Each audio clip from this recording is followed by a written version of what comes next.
আমি বাগেরহাটের একজন সাধারণ মানুষ হিসাবে কল্যাণকর কাজ করার জন্য এখানে উপস্থিত হয়েছি।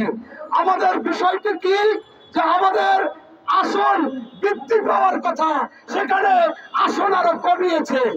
আপনার কি দেখিয়েছেন? দেখিয়েছেন যে আয়তনে কম এবং ভোটের সংখ্যা কম।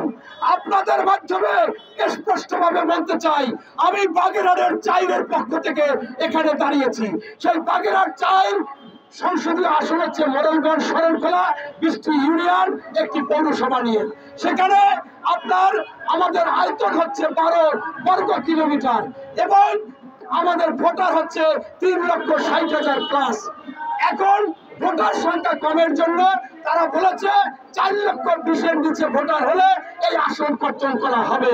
দুঃখজনক ব্যাপার, আমারই পাশে পিরোজপুরের 3 আসন মঠবাড়িয়া, সেখানে ভোটার সংখ্যা হচ্ছে 2,28,000 এবং তাদের আয়তন হচ্ছে 3.88 বর্গ কিলোমিটার, অর্থাৎ আমরা তাদের চাইতে 3 গুণ বড়।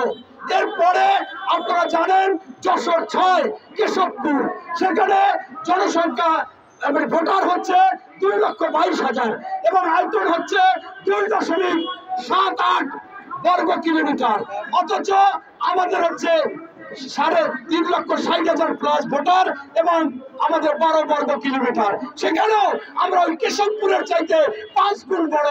দুঃখজনক ব্যাপার, এই তকমা দিয়ে আমাদের আসন কর্তন করেছে। আজকে আমরা যখন দুঃখের কথা ফেসবুকে বলি যে কোনোভাবে 4টা আসনকে কোনোভাবে কমিয়ে 3টা করা যাবে না, তখন ফেসবুকে অনেকে অন্য জায়গার লোকেরা লেখে যে আপনাদের তো প্রমোশন হয়েছে। কিরকম প্রমোশন? আগে রোল ছিল 4, এখন তো আপনারা 3 হয়েছেন। দুঃখজনক ব্যাপার, এটা তারা বলতেই পারে, কিন্তু আপনারা একবার চিন্তা করবেন যে এই কেন এটা করা যাবে না। নাম্বার 1, আমাদের বরাদ্দ চায়, ঠোক বরাদ্দ একটি আসনে বছরে 20 কোটি টাকা। আপনার একটা থানা থাকলে ওই 20 কোটি টাকা সেখানে ভাগ হবে, আর 3টা থানা থাকলে আগেই আমাদের একটা পৌরসভা এবং 2টা উপজেলা, তার সাথে আমাদেরকে অ্যাড করে দিয়েছে মোংলা উপজেলা এবং মোংলা পৌরসভা, যার কারণে এখানে আমরা আরো অনুন্নত থাকবো। এবং ভোটের কথা তো বললাম যে আমরা বেশি, তারপরেও আরো একটা যুক্তি আছে কেন ভোটার কম। এই ফ্যাসিস্ট আওয়ামী লীগ সরকার এবং এই ভোটার পদ্ধতি নির্বাচন কমিশন তারা শেষ করে দেওয়ার কারণে যখন ভোটের কোনো মূল্য নাই, তখন সেইখানে দেখা গেছে যে আমাদের অঞ্চল সাধারণত প্লাবিত হয়, বন্যা, দুর্গত ছিদর, আইলা, জলোচ্ছ্বাস বঙ্গোপসাগরের পাশে, তাই তারা চলে গেছে। মনে করেন আপনার কেউ গেছে চট্টগ্রাম, কেউ ফেনী, কেউ গাজীপুর, কেউ ঢাকা, কেউ খুলনা।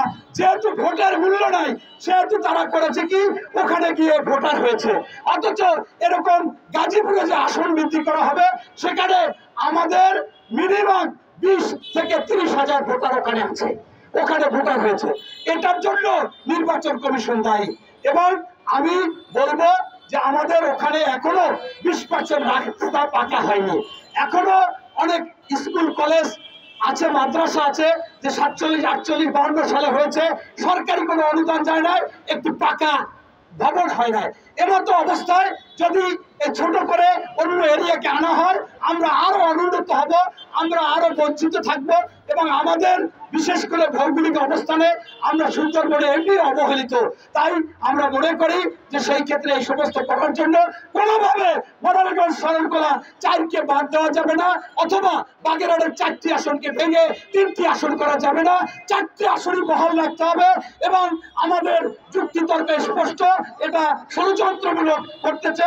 সর্বশেষ বলবো, আজকে বাংলাদেশের সন্ত্রাস, দখল, চাঁদাবাজ, দুর্নীতি, আইন শৃঙ্খলার অবনতি, মব জাস্টিস হচ্ছে। এটা রুখে দাঁড়াতে গেলে মূল দরকার হচ্ছে নির্বাচিত সরকার।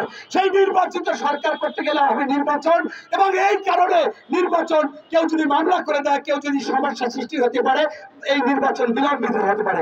আমি মনে করি এটাও একটি ষড়যন্ত্র, এবং এই নির্বাচন কমিশনে এবং এই সংস্কারে কোনো আওয়ামী দূষণ আছে বিদায় তারা এই নির্বাচন বিলম্বিত করার জন্য এই ষড়যন্ত্র করতেছে। এই বলে আমি আমার বক্তব্য শেষ করছি।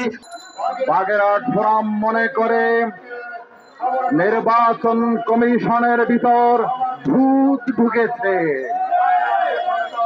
এই ভূত এই ভূত বর্তমান সরকারকে বেকায়দা ফেলার জন্য করেছে। আমরা মাননীয় প্রধান উপদেষ্টার দৃষ্টি আকর্ষণ করছি।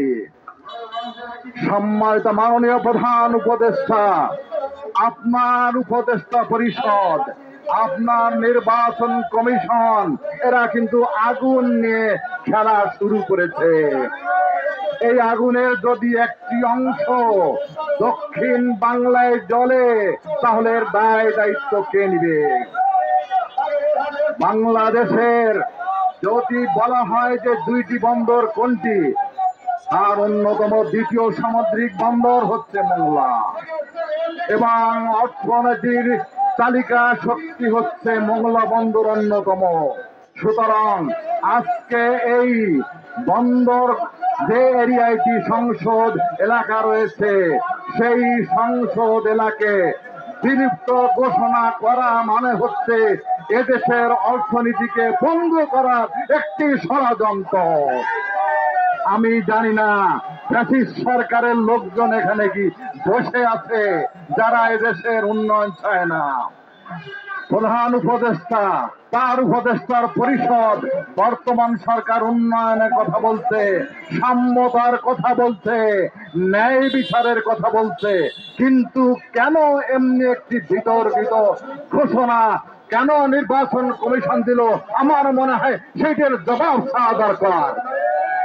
কেন তারা কি উদ্দেশ্য তারা করলো? বরং আমাদের দাবি হচ্ছে, যেহেতু বাগেরহাট একটা বিরাট এরিয়া, সেখানে বরং 4টার জায়গায় 5টি সংসদ এলাকা ঘোষণা করুন।